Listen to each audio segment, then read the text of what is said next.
So for over a week now, I've had my Sims stuffed inside of this ultimate chunkster, the Xiaomi 14 Ultra. And let me tell you, even though it shares most of its name with the regular Xiaomi 14, which I reviewed only last month, the Xiaomi 14 Ultra is an entirely different beast. And comparing the two is kind of like comparing a relaxing foot massage with Chris Pine's face. Both lovely in their own way, but really not alike. The Xiaomi 14 Ultra certainly sports an ultra-sized price tag as well. 1,299 quid this thing is. But is it actually worth it? Well, here's my full Xiaomi 14 Ultra review, and for more on the latest and greatest tech, please do poke subscribe and ding that notifications bell. Cheers! Now first up, how can I put this politely? The Xiaomi 14 Ultra is a proper big fat bastard. While the regular Xiaomi 14 was a reasonably dinky wee compact smartphone, the Xiaomi 14 Ultra is your typical 6.7 inch titan, and it weighs a not inconsiderable 220 grams. And even without the huge camera bump around back, it couldn't exactly be described as slimline, but add in those optics and this thing is a full-on slab. In fact, it's not a camera bump, it's more of a camera mountain range. Which is actually quite handy if you're working on your laptop at a desk or a table and you've got your phone sat there beside you, because that camera bump actually props the phone up towards you, making it easier to use. You've got Xiaomi's own shield glass up front rather than Gorilla Glass, plus that's also covered itself in a screen protector. So it's kind of like a tank that's been dipped in concrete, no bugger is scratching that screen. As for the rest of the Xiaomi 14 Ultra, well, you've got yourself a metal frame, of course, as you'd expect at this sort of price point, and then around back you've got nanotech vegan leather. It all sounds a bit Michael Crichton, but it's basically just a posh pants way of saying it feels all nice and soft. But it doesn't just feel nice and soft, it also adds some much needed grip, which is certainly appreciated. And once again, that comically huge camera protrusion actually helps matters because it doubles as a handy finger shelf when you're using it one-handed, makes the whole setup a bit more stable. And sadly, the colour selection for the Xiaomi 14 Ultra isn't exactly thrillingly vibrant, black or white are your choices. And I do really like the look of this white model. It's very sleek and smart and everything, but it does have the nasty habit of attracting pocket lint and other bits of cack, which you then have to kind of scrape off with your fingernails if you don't absolutely bite your fingernails to bits like I do anyway. So overall, I gotta say the Xiaomi 14 Ultra is surprisingly comfortable to use, despite the fact that it's so big and chunky that if you were to fumble and drop the thing, it would probably fracture your foot. Or at the very least put another serious crater in the Earth's surface. Oh, and if you happen to wear skinny jeans, maybe don't try and squeeze this thing into a pocket, because if you actually manage to get it in there and then you inadvertently sneeze, you'll probably be sliced in half. Oh, and before I forget, like pretty much all premium smartphones, especially those that cost over $1,000, the Xiaomi 14 Ultra is IP68 water and dust resistant, so it can be fully submerged in water for a short period. Give it a bit of a toweling off, it should be fine. Now on the software side, Xiaomi fans will know what they're getting here. It's Android 14, but reskinned with Xiaomi's fresh new HyperOS shenanigans. And if you ever used an old MIUI phone, you'll probably be scrunching up your face and wondering what exactly has changed here. Yeah, HyperOS is set up very similar to MIUI, to the point where if you handed this phone to a Xiaomi fan even, I doubt they'd be able to tell the difference. It just feels a little bit smoother and more streamlined as it's been built from scratch. Takes up less storage space, stuff like that. As always, HyperOS offers plenty of customization, although most of this is buried away in the wallpaper section, which is slightly confusing. Got a pretty decent selection of always-on displays, for instance. Lots of different themes and other wallpapers that you can choose from and stick on your phone, most of which are free, some of which will cost you a small token amount. And a respectable setup as far as privacy and security is concerned. You do have an in-display optical fingerprint sensor, which works an absolute charm. I rarely get any jip from this whatsoever, even when my hands are proper moist. And you've also got face recognition in backup, which again is swift and reliable. But anyway, I've done a full dedicated video all about HyperOS, so definitely go check that out if you want to know more on the software side. What I will say, however, is that even here on this mega expensive Ultra, most of the usual Xiaomi foibles are present and correct.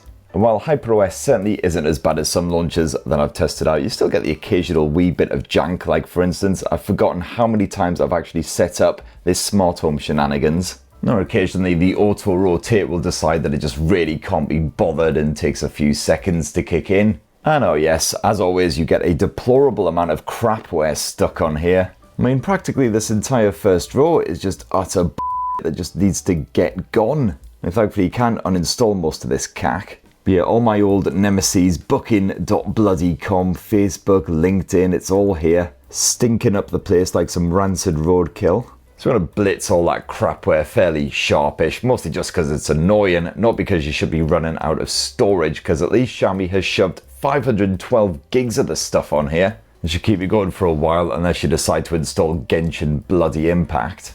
And to be fair, the HyperOS experience feels slick and smooth here on the Xiaomi 14 Ultra, and I've had next to no real jip from this blower, nor weird crashes or other proper full-on glitches.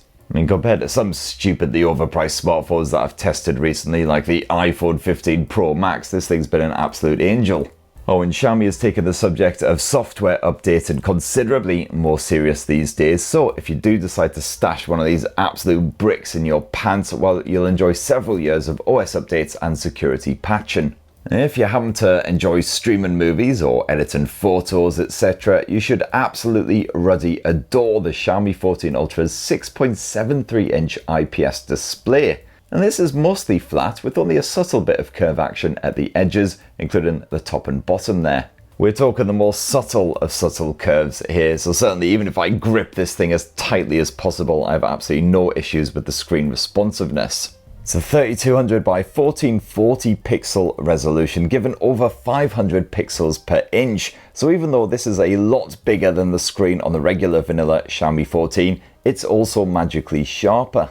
In streaming services like Netflix, you've got full HDR10 Plus as well as Dolby Vision streaming support, while many rivals from Samsung, Google, etc. only offer one of those. And I don't know how many nits this thing can hit when you max out the brightness, but it's enough, let me tell you. If you live somewhere that isn't permanently dark and miserable, a country that's blessed with actual daylight, then you still should not struggle with visibility. And the auto brightness has clearly done its job perfectly, because I haven't even consciously thought about it a single time. And that screen can also dim right down in the evenings with the usual eye comforting filter shenanigans, so your eyeballs don't feel like they're about to combust when you're catching up with emails at 2 AM. And yes, naturally at this price it is LTPO tech as well, so the refresh rate scales all the way down to 1 Hz when you're just viewing a static image like a photo. You can bump right up to 120 Hz when you're playing supported games, for instance. And the Xiaomi 14 Ultra also proudly sports a pair of stereo speakers which are absolute beefcakes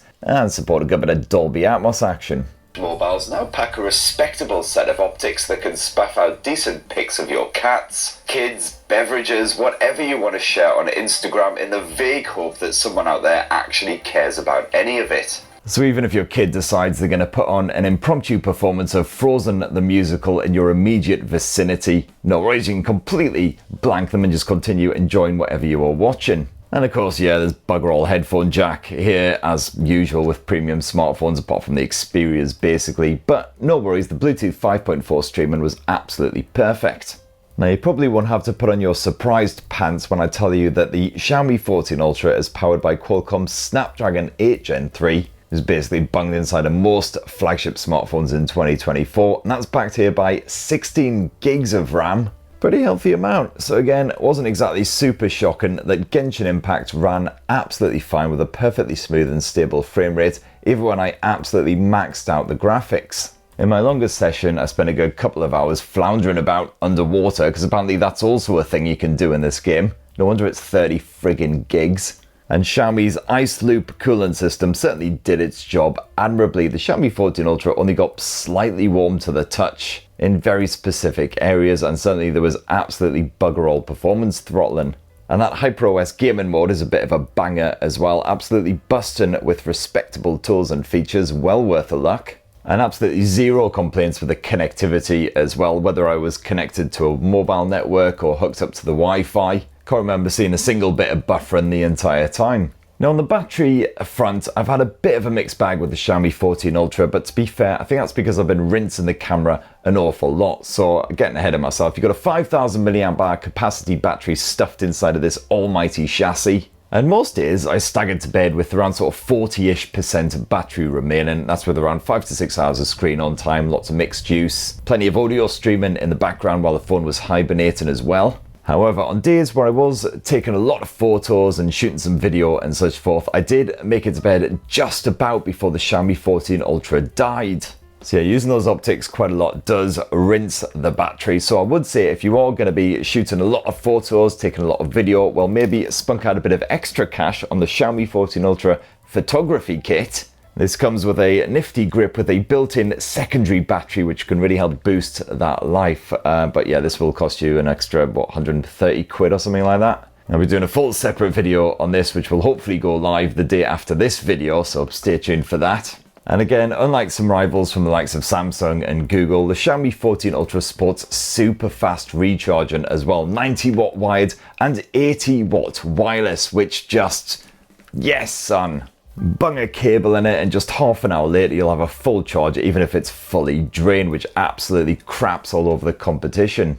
The only troubles I had were caused by that massive camera watch there, which meant with my wireless charging pad I really struggled to find a position where the phone would actually make a connection. It's a standard charging pad, so what I had to basically do was kind of dangle it upside down in this weird, it wasn't ideal. So let's finish up this tasty Xiaomi 14 Ultra review with a squint at that Leica branded quad camera setup. This uses 4 Sony sensors. You've got a 50 megapixel primary shooter with an almighty 1-inch LYT 900 sensor, as also found in Oppo's Find X7 Ultra, plus ultra-wide telephoto and periscope options. It's a similar sort of arrangement to Samsung's Galaxy S24 Ultra, and I would just like to point out I didn't actually use the photography kit at all while I was testing out the camera for this review. Just wanted to use it in its raw naked form, get a feel for it just in case you don't fancy spending that extra cash. And thankfully the Xiaomi 14 Ultra isn't too uncomfortable to wield, and I didn't find my fingers getting in the way of those camera lenses, mostly because it's such a huge chunk. And when you first open up Xiaomi's camera app, you are given a choice between Leica Authentic and Leica Vibrant, but you can quickly and easily swap between the two with a quick poke up here. So you can experiment with them, see which one's your favourite. And as usual, personally, I prefer the results with Authentic. I'm sure that plenty of others would like the Vibrant mode, which does help to brighten things up a bit, boosts those colours and makes the UK look a bit less grey and crap. But the Xiaomi 14 Ultra's true photographic abilities lie in those HDR skills. The dynamic range here is pant-wettingly impressive, whether you're capturing a glorious beachy landscape in the sunshine or a neon-kissed scene at night. And even when you're shooting directly against the light, you can still expect well-balanced textured results, with deep blue skies, realistic colours and no signs of saturation. The Xiaomi 14 Ultra certainly impresses just as hard when it comes to low light pics, which still boast those natural looking tones despite the tricksy conditions, and only wee hints of grain here and there. One of the more unique features of the Xiaomi 14 Ultra's optics is the variable aperture, which I've only seen on a couple of other smartphones, including the Xiaomi 13 Ultra of course. In auto mode, this can automatically open and close to suit the conditions. Otherwise, you've got 4 steps you can choose from between f1.63 and f4.0. But if you stick the Xiaomi 14 Ultra into Pro mode, you'll find you've got much greater control over that aperture. And that's great news if you want to add a gorgeous bit of natural bokeh to your photo. And you've also got a dedicated portrait mode on here, which again offers a choice of filters and finishes. My favourite being the natural looking Leica portrait, even if it doesn't try and hide all of your sags and other mank. And the Xiaomi 14 Ultra also sports a 50 megapixel ultra wide angle shooter using Sony's IMX858 sensor. And this is generally just as reliable as the primary shooter, coping well with dodgy contrast and keeping those colours as realistic as possible. And the ultra wide can also focus on extremely close up subjects if you fancy a macro style shot. You've also got yourself a dual zoom lens setup on here, a 75mm telephoto shooter plus a 120mm periscope zoom. And these both again use that Sony IMX858 sensor as found in the ultra wide angle shooter. And in my testing, the Xiaomi 14 Ultra was just as strong as the very best rivals like the Samsung Galaxy S24 Ultra, getting you a crisp, clean shot even when you're bloody miles away. And this phone also sports an ultra zoom feature, which is basically a bunch of AI-driven image shenanigans that kicks in when you zoom in beyond 30 times. You can knock this off if you want by tapping the on-screen prompt, but it does help to sharpen things up a wee bit, even if it's nothing revolutionary. If you swap to the video mode here on the Xiaomi 14 Ultra, where you can actually shoot up to 8K resolution footage at 30 frames per second or the more regular 24. However, if you want to use Xiaomi's swanky Master Cinema mode, where you can't do that in 8K resolution, you have to dial it down to 4K resolution at 30 frames per second.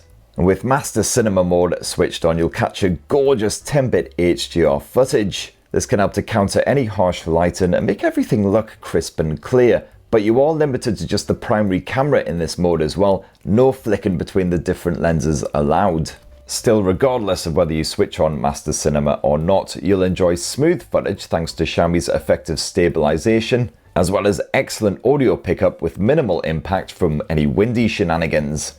And there's also a separate movie mode which records in a more cinematic aspect ratio and chucks in a selection of filters and a couple of AI framing tools. Handy if you fancy yourself a bit of a Spielberg. Here's my personal masterpiece, cats pissing about in the garden. That movie mode is good for adding a quick bit of cinematic flair, but if you're dead serious about your video, well, definitely check out the director mode.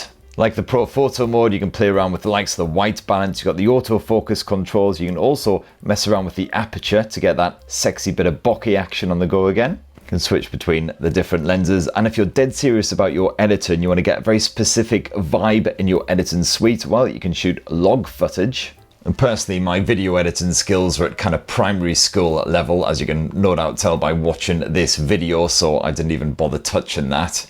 But for absolute amateurs like me, gotta say, really like Xiaomi's built-in video editing tools here. It's a great way of slicing up your footage on the fly, adding overlays and music and other bits, with none of the faff of, uploading your footage to a laptop or that kind of shenanigans. So any aspiring TikTokers will be absolutely creaming their kecks. And last up for the Xiaomi 14 Ultra's optics is that 32 megapixel front-facing selfie camera with autofocus, good bit of HDR, all that good stuff. And this is pretty bloody good too, even if you do get quite soft results in lower light. Here's some snaps of a bald bastard trying his best to look vaguely human. Enjoy.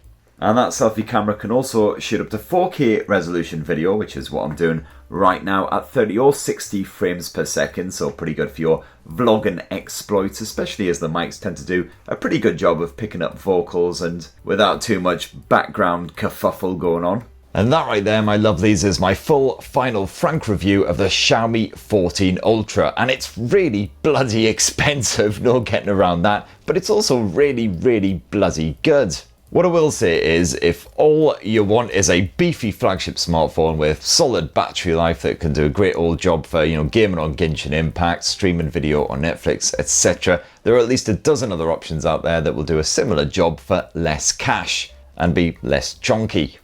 But if you absolutely desire one of the very, very best camera smartphones out there for, both point and shoot simplicity as well as proper full-on pro controls, especially for the video shenanigans, well, the Xiaomi 14 Ultra frankly has to be right up at the very top of your list. So that's what I reckon. It'd be great to hear your thoughts on the Xiaomi 14 Ultra down in the comments below. Please do poke subscribe and ding that notifications bell for more on the latest and greatest tech, and have yourselves a ruddy, wonderful rest of the week. Cheers everyone. Love you.